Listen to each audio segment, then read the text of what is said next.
So, while I was waiting for Leah to get back to me about my request for her to pray for me, I continued to go to church and try to hang out with the friends that I'd had, but I was still in so much emotional pain. They did not know how to respond to me, and I could feel them withdrawing. I don't know, I wasn't in their head, but I felt very much alone. I know they loved me the best way that they knew how. I just didn't know how to handle it.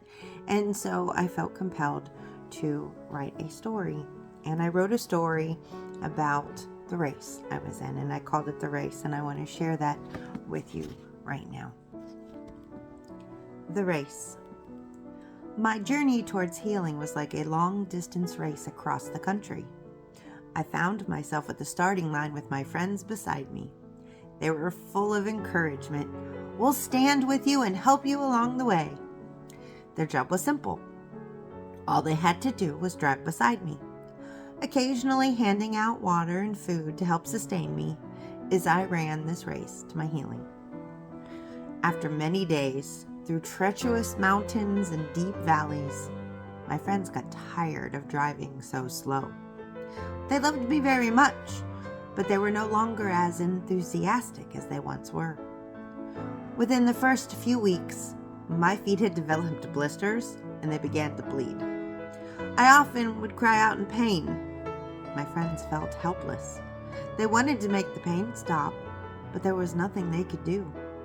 It was so hard for them to see me in such pain that they soon began to drive up ahead and wait for me. When I reached them, they'd throw out words like, "You're gonna make it! Look how far you've come!" Or something like, "You made it through yesterday, so you can make it through today too." Well, this helps comfort them because they feel so frustrated and useless. I continue running this race, longing for their company. There was a time at the beginning when I was able to look over and see them in their car encouraging me with a smile, a wave, and a look that said, "I'm with you." Now, I only catch a glimpse of them every 10 miles or so. Even when I do see them, they don't want to hear how I tripped on a tree stump and I tore open my knee, or how the wind blew a branch down and hit me on the head, causing me to lose 3 days of travel. When they see me, they want a smile and a good report. Praise God, I'm still going ahead. I even began to fear talking to them, not wanting them to feel bad and go away sooner. So I try to report anything that might be positive. Isn't that what I'm supposed to do? Think of whatever is lovely. "Well, I saw a squirrel carrying nuts yesterday." Or, "You should have seen the beautiful rainbow in the sky after that huge thunderstorm." Of course, I don't talk about how I was drenched and now I have a cold and I'm running a fever. No, I must avoid anything negative. I don't want them to feel uncomfortable and therefore force them to leave sooner than they are going to.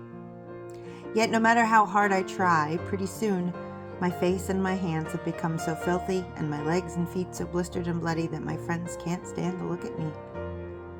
They love me, yes, but to watch me in so much pain is far too difficult for them. They leave me my supplies of water and food along the side of the road, along with more platitudes. "God's the only one that can help you anyway."